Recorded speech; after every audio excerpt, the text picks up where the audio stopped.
जय हिंद दोस्तों, मैं किशन आप सबका स्वागत करता हूं। शुरू करते हैं आज के डिफेंस समाचारों को। दोस्तों भारत का एएमसी फाइटर जेट प्रोग्राम अब एक महत्वपूर्ण मोड़ पर आ गया है। दरअसल कुछ रिपोर्ट सामने आई जो बताती है कि Tata advance system, Larsen and Toubro और भारत फोर्स को एएमसी बनाने के लिए चुन लिया गया है और एचएएल को इस फेज में बाहर रखा गया है। और अगर ये फैसला दोस्तों वाकई में सही साबित होता है तो भारत की डिफेंस इंडस्ट्री में दोस्तों ये बहुत बड़ा चेंज होगा। क्योंकि ये फैसला इसलिए भी खास माना जा रहा है क्योंकि अब तक फाइटर जेट केवल एचएएल बनाते थी। निजी कंपनियों को पहली बार खुलकर मौका दिया जा रहा है, वो भी दोस्तों उनकी काबिलियत और काम करने की क्षमता के आधार पर। सरकार का साफ संदेश है कि भैया हमें अब देरी नहीं चाहिए बल्कि डिलीवरी चाहिए। आपको मैं बता दूं कि 15,000 करोड़ रुपए सिर्फ प्रोटोटाइप बनाने के लिए इस्तेमाल होंगे। आगे चलकर 120 से ज्यादा फाइटर जेट्स का ऑर्डर दिया जाएगा। मतलब साफ है कि एक एयरक्राफ्ट नहीं बन रहा बल्कि पूरी एरोस्पेस इंडस्ट्री को भारत आगे बढ़ा रहा है। और आप सब जानते हैं कि एएमसी काफी एडवांस होगा क्योंकि एएमसी दोस्तों ड्रोन के साथ मिलकर काम करने की क्षमता रखेगा। लंबी दूरी की मिसाइलें ये दाग सकता है, एआई बेस्ड सिस्टम्स होंगे इसमें। यही वजह है कि दोस्तों बड़ी कंपनियों के साथ साथ इसमें छोटी टेक कंपनियां और स्टार्टअप्स भी बड़ा रोल निभाएंगी। इससे दोस्तों हमारा AMC fighter jet no doubt काफी तेजी से आगे बढ़ेगा और इसका फायदा हमारे मैन्युफैक्चरिंग सेक्टर को भी मिलेगा। यहाँ पर दोस्तों एचएएल को बाहर रखने का ये जो कदम है वो ये दिखाता है कि उन्हें देरी की कीमत चुकानी पड़ रही है। लेकिन दूसरी तरफ दोस्तों एचएएल का भी स्टेटमेंट आ गया। उन्होंने कहा कि डीआरडीओ की तरफ से उन्हें कोई ऑफिशियल सूचना नहीं मिली इस बारे में, इसलिए वो अभी मीडिया रिपोर्ट्स पर कुछ नहीं कह सकते हैं। एचएएल के पास 2032 तक का एक मजबूत ऑर्डर बुक भी है, जैसे कि IMRH, LCA Mark II, cats जैसे बड़े प्रोजेक्ट्स पर वो काम कर रहे हैं और ये सभी प्रोजेक्ट्स 2032 के बाद प्रोडक्शन में आएंगे। कुल मिलाकर मैं ये कहूंगा दोस्तों एएमसी पर लिया जाने वाला फैसला सिर्फ एक फाइटर जेट के बारे में नहीं है, ये फैसला तय करेगा भारत की एयर पावर का फ्यूचर और अगले 40 से 50 साल तक डिफेंस इंडस्ट्री की दिशा भी तय करेगा। बात साफ है दोस्तों, जो काम करेगा वही आगे बढ़ेगा। और एक चीज और मैं बता दूं कि भारत भी अब अमेरिका के मॉडल पर काम कर रहा है, जैसे कि वहां की जो डिफेंस कंपनियां हैं वो एक बड़ा रोल निभा रही हैं, सेम भारत भी अब उसी चीज को यहाँ पर फॉलो कर रहा है। फिलहाल आपको क्या लगता है कमेंट सेक्शन में लिखकर जरूर बताइएगा। वही दोस्तों आप सबको मालूम है जहां एएमसी अब प्राइवेट कंपनियों की तरफ आगे बढ़ रहा है, यानी कि इसमें अब एचएएल का रोल कम किया जा रहा है या ना के बराबर हो गया है, तो वहीं दूसरी तरफ एचएएल अब रशिया की यूएसी के साथ बातचीत कर रहा है। यूएसी ने दोस्तों आप सबको मालूम होगा, मैंने बताया भी था कि एचएएल की फैक्ट्रियों का उन्होंने दौरा किया था। कई रिपोर्ट्स ने यह दावा किया था कि यूएसी की टीम ने एचएएल की मैन्युफैक्चरिंग फैसिलिटी का पूरा इवैल्यूएशन किया ताकि ये देखा जा सके कि यहाँ पर 5th जनरेशन का फाइटर जेट बनाया जा सकता है या नहीं। और रशिया ऑलरेडी भारत को SU-57 बनाने का ऑफर दे चुका है, जहां पर इन फाइटर जेट्स का लोकल प्रोडक्शन होगा। यानी कि यहाँ पर SU-57 को एक इंटरिम सॉल्यूशन के तौर पर पेश किया जा रहा है जब तक एएमसी पूरी तरीके से तैयार नहीं हो जाता। इसलिए दोस्तों यहाँ पर ये जो फाइटर जेट है SU-57 वो एक स्टॉप गैप होगा। एएमसी से पहले हो सकता है कि 2 से 3 स्क्वाड्रन SU-57 की ली जा सकती है। रिपोर्ट्स तो ये भी दावा कर रही हैं कि भारत इस चीज के लिए रशिया के साथ काफी एडवांस बातचीत कर रहा है। फिलहाल अभी तो सारी बातें मीडिया रिपोर्ट्स पर बेस्ड हैं, लेकिन दोस्तों इतना मैं कहूंगा कि हो सकता है कि सरकार की प्लानिंग ये हो कि एचएएल को SU-57 वाले प्रोजेक्ट पर लगाया जाए और प्राइवेट इंडस्ट्रीज को अपना काम करने दिया जाए। फिलहाल आपको क्या लगता है इस बारे में कमेंट सेक्शन में लिखकर जरूर बताइएगा। वही दोस्तों सशस्त्र सीमा बल यानी कि एसएसबी ने नेपाल और भूटान बॉर्डर पर निगरानी को काफी मजबूत कर दिया है। बता दें कि एसएसबी अब बॉर्डर पर micro drone, UAVs, face recognition system, number plate पहचानने वाली आधुनिक तकनीक का इस्तेमाल कर रही है। बता दें कि 2400 किलोमीटर लंबी खुली सीमा पर नजर रखना अब आसान हो गया इनके जरिए। दोस्तों ये जो बॉर्डर है उसका इस्तेमाल लोग आने जाने, व्यापार और तीर्थ यात्रा के लिए करते हैं, लेकिन इन्हीं रास्तों के जरिए तस्करी, अवैध घुसपैठ, इन सब का भी खतरा रहता है। इसीलिए ड्रोन से निगरानी रखी जा रही है, संदिग्धों को तुरंत पकड़ा जा रहा है। आपको बता दूं कि 2015 से अब तक एसएसबी को 5,000 करोड़ रुपए दिए गए और ये सब एसएसबी को सीएपीएफ मॉडर्नाइजेशन प्लान के तहत मिला है, जिसमें कि नए हथियार, communication system, bullet proof jackets, निगरानी सिस्टम, बख्तरबंद गाड़ियां और ट्रेनिंग उपकरण दिए गए हैं। बताया जा रहा है कि दोस्तों ये जो इनको सिस्टम दिए जा रहे हैं वो डीआरडीओ और प्राइवेट सेक्टर की कंपनियों के द्वारा बनाए गए हैं। दोस्तों SU-30 MKI पर SFDR गांडी मिसाइल का कैप्टिव ट्रायल शुरू हो गया। कुछ खबरें बता रही हैं कि इस दौरान ये फाइटर जेट इंटीग्रेशन और कैप्टिव फ्लाइट ट्रायल से गुजर रहा है। दोस्तों कैप्टिव ट्रायल्स में मैं आपको बता दूं कि असली मिसाइल जैसे दिखने वाली एक बिना वॉरहेड की मिसाइल इस्तेमाल की जाती है, जिसे कि SU-30 MKI के हार्ड पॉइंट पर लगाया जाता है। मिसाइल को लॉन्च नहीं किया जाता इस दौरान। ये मिसाइल इलेक्ट्रिक और इलेक्ट्रॉनिक रूप से एयरक्राफ्ट से अलग रहती है और इस कैप्टिव ट्रायल में दोस्तों कई चीजों को इवैल्यूएट किया जाता है, जैसे कि एयरक्राफ्ट के साथ सुरक्षित रूप से ये मिसाइल फिट हो रही है या नहीं, उड़ान के दौरान कोई वाइब्रेशन या प्रेशर तो नहीं आ रहा, और जो डिजाइन का लिमिट है उसके अंदर ये फिट है या नहीं। इसके अलावा स्ट्रक्चर या मैकेनिकल सिस्टम पर कोई नुकसान तो नहीं हो रहा। ये सब चीजें जांची जाती है और जब तक कैप्टिव ट्रायल सफल नहीं होते तब तक मिसाइल को फायर करने की अनुमति नहीं मिलती। ये एक सुरक्षा और विश्वसनीयता का एक जरूरी फेस होता है। मतलब साफ है दोस्तों, अब गांडी जो है वो टेस्टिंग स्टेज में आ चुकी है। SU-30 MKI के साथ कैपेबिलिटीज की जांच की जा रही है और ट्रायल सफल होने के बाद फिर लाइव फायरिंग टेस्ट होगा। दोस्तों यहाँ पर कुछ रिपोर्ट सामने आई थी जिसको रशिया ने पूरी तरीके से साइडलाइन कर दिया है, जिसमें बताया जा रहा था कि रशिया का S-400 और उसका जो Su-57 स्टेल्थ फाइटर जेट है उसमें चाइनीज माइक्रोचिप्स का इस्तेमाल हो रहा है। रीजन साफ है कि भारत S-400 का इस्तेमाल कर रहा है और आगे Su-57 पर विचार किया जा सकता है। टेंशन वाली बात यह थी कि हथियारों में अगर चीनी चिप्स लगते हैं तो आप सब जानते हैं कि इनसे साइबर जासूसी का खतरा बढ़ जाता है, डेटा भी लीक हो सकता है, सप्लाई में देरी या फिर क्वालिटी की समस्या आ सकती है।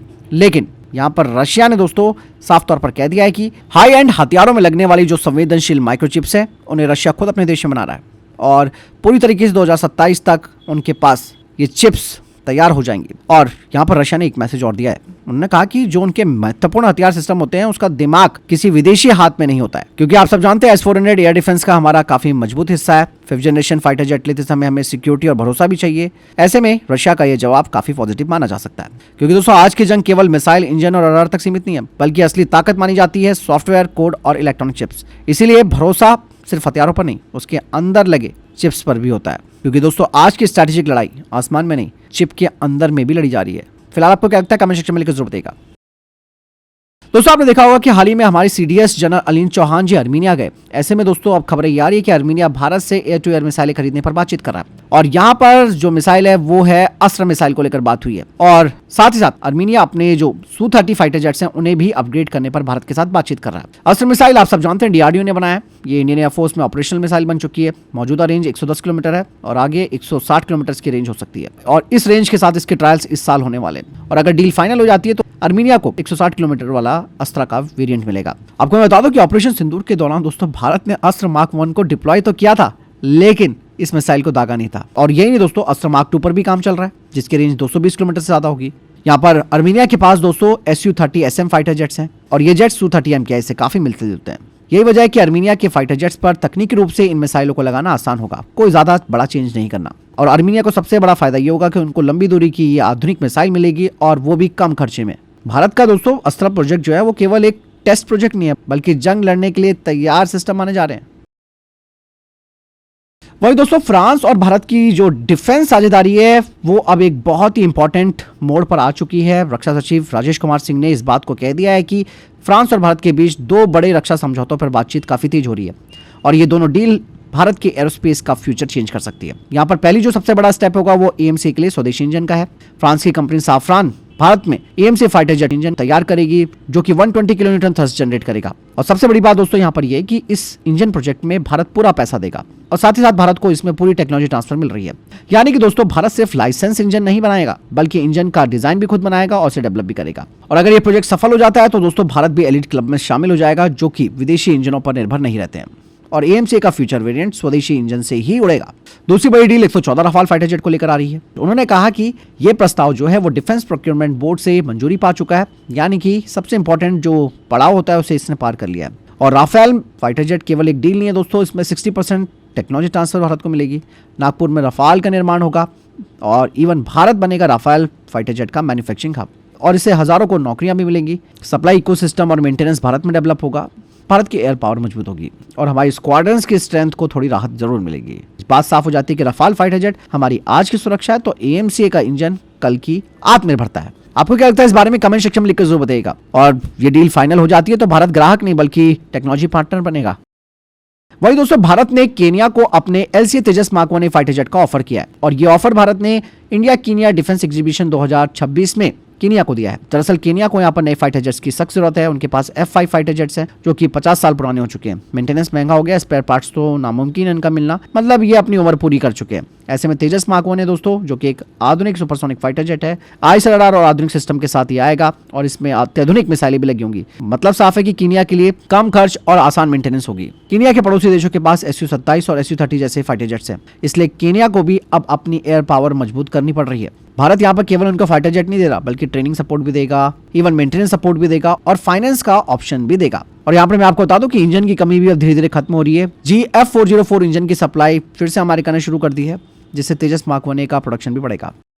दोस्तों आज लोकसभा में राहुल गांधी ने संसद परिसर में दोस्तों पूर्व सेना प्रमुख जनरल MM नरवणे जी की जो बुक है उसे दिखाने का दावा किया। राहुल गांधी ने कहा कि 2020 के भारत चीन लद्दाख संकट के दौरान प्रधानमंत्री ने फैसले की जिम्मेदारी सेना प्रमुख पर डाल दी। राहुल गांधी ने कहा कि PM ने संदेश दिया था जो उचित हो वो करो। यहाँ पर आप एक चीज क्लियर कर दो दोस्तों मैं आपको कि जब से ये बात सामने आ रही है, जिस तरीके से सेना को राजनीतिक मुद्दे में खींचा जा रहा है, उसकी मैं बात क्लियर कर दूं। मैं एक फौजी का बेटा हूं दोस्तों, तो मैं आपको ये बात क्लियर कर दूं कि जब ये बयान आया था पीएम की तरफ, जो उचित समझो वो करो। सबसे बड़ी बात दोस्तों, ये फैसला दिखाता है कि सेना के ऊपर सारी रिस्पॉन्सिबिलिटी रहती है।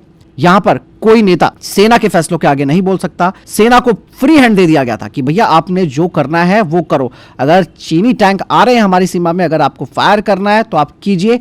इसमें क्या प्रधानमंत्री जी दोस्तों वहां पर जाकर के लड़ने के लिए जाते हैं? आप ये बताइए। वो काम सेना ने करना था, उन्हीं के फैसले थे। और सबसे बड़ी बात दोस्तों, ये किताब अभी पब्लिश नहीं हुई है। राहुल गांधी पता नहीं कहां से इस किताब को उठा करके ले आया और उसके बाद और इसे लेकर जानबूझकर पब्लिसिटी करने वाला काम ये बंदा कर रहा है। सेना फ्री हैंड थी दोस्तों। ऊपर से दोस्तों नेता प्रतिपक्ष राहुल गांधी ने यह भी कहा है कि भारत सरकार जवाब देने से बच रही है। भैया अगर जवाब देना ही था तो 1962 की वॉर में क्यों नहीं एयरफोर्स का इस्तेमाल करने दिया तुम्हारी सरकार ने? उस टाइम आपकी गवर्नमेंट थी। प्लस यहाँ पर एक चीज और मैं बताना चाहूंगा, उसके बाद भी चाइना के साथ क्या रिलेशन रहे इन लोगों के वो भी दुनिया जानती है। हमारा अक्साई चीन हमारे हाथ से चला गया, कैलाश मानसरोवर हमारे हाथ से चला गया। ये सब कहाँ हुआ, किसके रिजीम में हुआ, आप सब जानते हैं। बात साफ हो जाती है, सेना का कोई राजनीतिक मकसद नहीं होता है। सेना का मकसद देश को बचाना होता है। और सेना को जो ऑर्डर दिया गया था कि जो उचित है वो करो, आप खुद दोस्तों अंदाजा लगा लो कि ये कोई दबाव वाली बात कही थी, कोई प्रेशर वाली बात कही थी। आपको क्या लगता है? वैसे कमेंट सेक्शन में लिखकर जरूर बताइएगा। हालांकि मैं पॉलिटिक्स में नहीं पढ़ता हूं, लेकिन दोस्तों गलवान में हमारे 20 से ज्यादा जवानों की जाने गई हैं। क्या उनकी फैमिली पर यह बात नहीं बीत रही होगी कि किस तरीके की बातें उठाकर मजाक बनाया जा रहा है देश की सुरक्षा का? वही दोस्तों आप सब जानते हैं कि हमारा पीएसएलवी मिशन 2 बार फेल हो चुका है। इसके बाद एनएसए अजीत डोभाल केरल के तिरुवनंतपुरम स्थित वीएसएससी पहुंचे हैं। पीएसएलवी को दोस्तों भारत का सबसे भरोसेमंद लॉन्च व्हीकल माना जाता है और दोनों ही मिशन जो फेल हुए हैं वो 3rd स्टेज में हुए। लगातार एक ही स्टेज में खराबी आने का मतलब दोस्तों आप समझिए कि कोई बात तो जरूर रही होगी। ऐसे में डोभाल जी ने इसरो के जो सीनियर वैज्ञानिक हैं उनके साथ बातचीत की। इसमें राष्ट्रीय सुरक्षा का एंगल भी देखा गया और कोई सबोटाज की संभावनाओं पर भी बात की गई। लेकिन नतीजा ये निकला कि कोई साजिश या कोई गड़बड़ी किसी ने नहीं की। तकनीकी कारणों की वजह से ये गड़बड़ी हुई है। हालांकि इस पर भी काम किया जा रहा है। भारत सरकार ने दोस्तों साफ कर दिया कि भारत की स्पेस सुरक्षा को लेकर कोई लापरवाही हम नहीं बरतने वाले। इसके अलावा दोस्तों भारतीय सेना को एक बड़ी कामयाबी मिली है। जम्मू कश्मीर के उधमपुर जिले में चल रहे एनकाउंटर में भारतीय सेना ने 2 आतंकियों को मार गिराया और ऑपरेशन अभी भी जारी है। दरअसल आपको मैं बता दूं कि भारतीय सेना ने ड्रोन्स का इस्तेमाल कर जंगल में मौजूद एक गुफा से इनकी गतिविधियां देखी। ड्रोन फुटेज में दोस्तों ये जो आतंकवादी थे वो गुफा के अंदर से फायरिंग कर रहे थे, जिसके बाद सुरक्षा बलों ने अपनी स्ट्रैटेजी चेंज करी और सावधानी से इनको निपटा दिया। इस ऑपरेशन में दोस्तों भारतीय सेना, जम्मू कश्मीर पुलिस और 4 पैरा स्पेशल फोर्स इन्होंने हिस्सा लिया और इलाके को चारों तरफ से घेर लिया गया है। अतिरिक्त जवान भी तैनात किए जा चुके हैं ताकि जो और भी वहां पर बचा होगा वो भाग ना सके। आपको मैं बता दूं दोस्तों ये इलाका काफी घने जंगल वाला है, जमीन भी उबड़ खाबड़ है, छिपने के लिए कई यहाँ पर नेचुरल जगहें मौजूद हैं। अब आपने देखा दोस्तों ड्रोन से कितना बड़ा फायदा हमारी सेना को मिल रहा है। यह एनकाउंटर दोस्तों इस बात को दिखाता है कि ड्रोन और आधुनिक तकनीक अब इन जैसे गद्दारों को खत्म करने में कितना बड़ा रोल निभा रहे हैं। सुरक्षा बल पूरी तरीके से सतर्क हैं दोस्तों। तो फिलहाल इतने तक टॉप डिफेंस अपडेट। वीडियो के सामने कोई प्रश्न जवाब है आपको कोई सवाल है कमेंट सेक्शन में लिखकर जरूर पूछिएगा। वीडियो को लाइक और शेयर जरूर कीजिएगा। जय हिंद, वंदे मातरम।